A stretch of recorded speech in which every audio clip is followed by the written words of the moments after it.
këmbgulja është një pjesë shumë e rëndësishme e jetës së krishterë.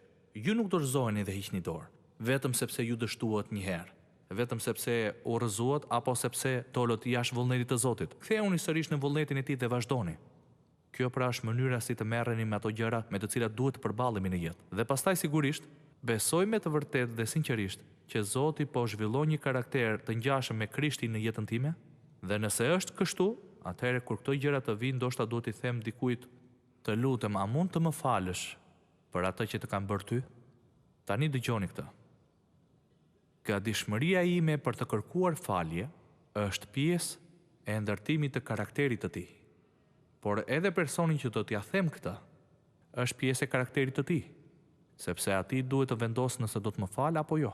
E shihni, të gjithë ne jemi të mpleksur, të ndërthurur. Zoti ka diçka të mirë për ne në çdo aspekt të jetës sonë. Madje dëgjoni, edhe në dështimet tona, ai ka diçka të mirë në mend.